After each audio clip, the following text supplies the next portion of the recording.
Your own family has hurt you. Maybe they betrayed you, abandoned you, or chose someone else over you. And somewhere deep down, you're still waiting for an apology that may never come. This is the story of a man who waited 13 years and what God was doing the entire time. The land of Canaan is ancient and restless. The sun hammers the earth without mercy. Sheep move slowly across pale hills, trailing dust. Tents dot the valleys like scattered stones. This is a world where survival depends on rain, on luck, on the favor of a God who seems to speak to very few people. Jacob is one of those people. He has 12 sons and a complicated history. He has wrestled with God, buried his wife Rachel on a roadside, and built a life out of nothing and heartbreak. But among all his children, one face lights up his eyes differently. Joseph, the boy Rachel gave him before she died. Jacob wraps the boy in a richly ornamented coat, a garment that says, in a language every brother understands, "This one is different. This one is mine in a way you are not." The brothers feel it. Every single day they feel it, and resentment is a fire that starts small. Here is the question that haunts everything that follows. Did Jacob's favoritism set this tragedy in motion, or was God already working through it? Joseph is 17. He is also, by any honest account, difficult. He brings bad reports about his brothers to his father. He tells them about his dreams, and in the ancient world, dreams were not just dreams. They were messages. Joseph describes sheaves of wheat bowing to his sheaf. He describes the sun, moon, and 11 stars bowing to him. The brothers don't need a theologian to interpret this. They understand exactly what he is saying, and they hate him for it. Genesis 37:8 captures their response directly. Do you intend to reign over us? Will you actually rule us? The hatred grows like a weed, and then one day, out in the fields far from home, it blooms. The brothers see him coming from a distance, that bright coat catching the light, that walk, that face their father loves.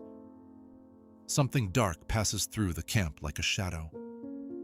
Reuben wants to stop it. Judah redirects it, but 10 men throw their brother into a dry cistern and sit down to eat bread while he screams from below. Stop there. Feel that for a moment. This isn't a theological concept. This is a boy in a hole in the ground, hearing his own brothers chew their food above him. He is calling their names. They are not answering. When the Midianite traders pass by, the brothers pull him up and sell him for 20 pieces of silver. They take his coat. They dip it in goat's blood. They carry it home to their father and watch Jacob collapse under the weight of grief he will carry for years. Joseph arrives in Egypt in chains. Origen of Alexandria wrote that the entire story of Joseph was a shadow, a pattern cast on the wall before the real thing arrived. Joseph, the beloved son, stripped and handed over by his brothers for silver, descending into a pit before rising to save the very ones who betrayed him. Origen saw this and could not stop marveling.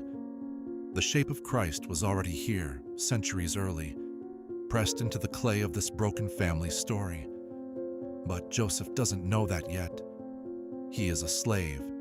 He serves in the house of Potiphar, an Egyptian officer. He works with such faithfulness that Potiphar puts everything under his authority. And then Potiphar's wife wants him, and when Joseph refuses her, she destroys him with a lie. He goes from slave to prisoner in a single afternoon. 2 years pass in that prison. 2 years of stone walls and silence and the slow erosion of hope. What is easy to miss here is that the text never says Joseph doubted God. It says God was with him, even in the pit, even in the prison. grace does not always look like rescue. Sometimes it looks like presence in the dark. A dream interpreter rises in the prison. The royal cupbearer, restored to Pharaoh's service, forgets Joseph the moment he is free. Another 2 years, another silence, and then Pharaoh dreams. 7 fat cows swallowed by 7 starving ones. 7 full heads of grain devoured by 7 withered ones. No one in Egypt can explain it. And suddenly a cupbearer remembers a Hebrew in a prison who once knew what dreams meant. Joseph is brought up from the dungeon, shaved, dressed, and placed before the most powerful man in the world. He interprets the dreams without hesitation. 7 years of plenty, 7 years of famine, and then, in a moment so fast the text almost breezes past it, Pharaoh takes the signet ring off his own finger and puts it on Joseph's hand. Genesis 41:40 records Pharaoh saying, "Only with respect to the throne will I be greater than you." The boy in the pit is now the ruler of Egypt. In a single afternoon, 13 years of suffering collapses into authority beyond anything his brothers dreamed he would wield. But the famine comes for everyone, including Canaan, including 10 old men who sold their brother for silver and have spent over a decade pretending they didn't. When they bow before the governor of Egypt, faces to the ground, desperate for grain, they do not recognize the face above them. Joseph does recognize them. He is 39 years old. He has not seen these men since he was a teenager, and something seismic moves through him. He turns away so they cannot see him cry.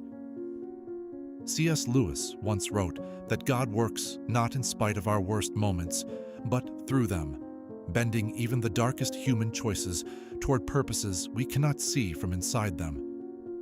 You watched this happen in real time in Joseph's story. The pit was a door.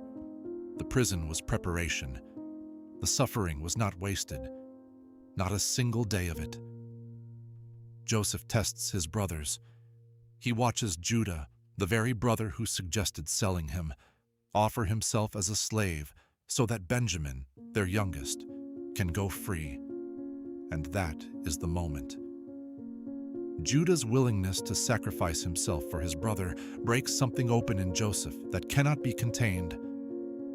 Genesis 45:1-1. Joseph could no longer control himself before all his attendants, and he cried out, "Have everyone leave my presence."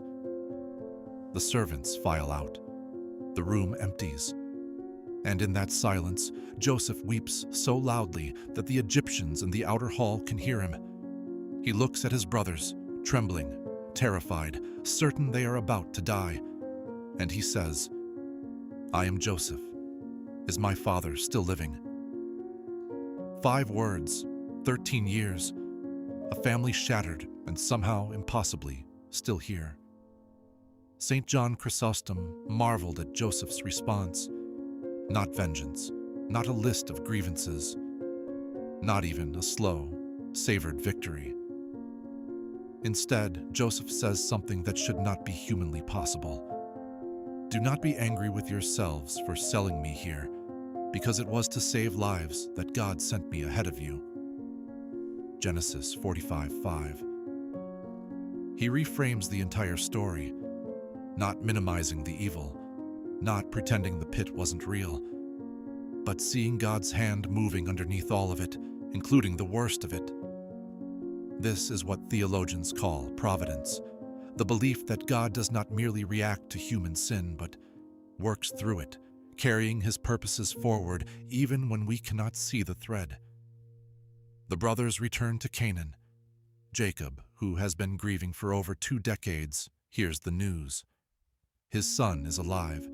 His son is ruler of Egypt. Scripture says the spirit of Jacob revived.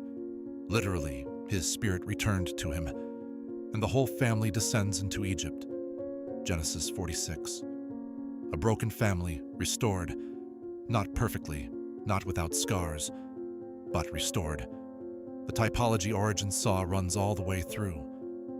Joseph, the beloved son, descended so that others might live. His brothers, the very ones who betrayed him, are saved by the one they tried to destroy. The New Testament writers saw the same pattern and pointed forward to the cross without hesitation. Romans 8:28 was not a comfort slogan to the early church. It was a theological claim forged in stories like this one. In all things, God works for the good of those who love him. All things, including the pit, including the prison, including the thing your family did that you have never been able to say out loud. The question for you is not whether God can redeem suffering. Joseph's story answered that. The question is whether you will let him, whether you will loosen your grip on the wound long enough to see if something else has been growing underneath it. Wherever you are, in the pit, in the prison, or still waiting to understand why, the story of Joseph says one thing clearly: God has not looked away, and the day of revelation is coming.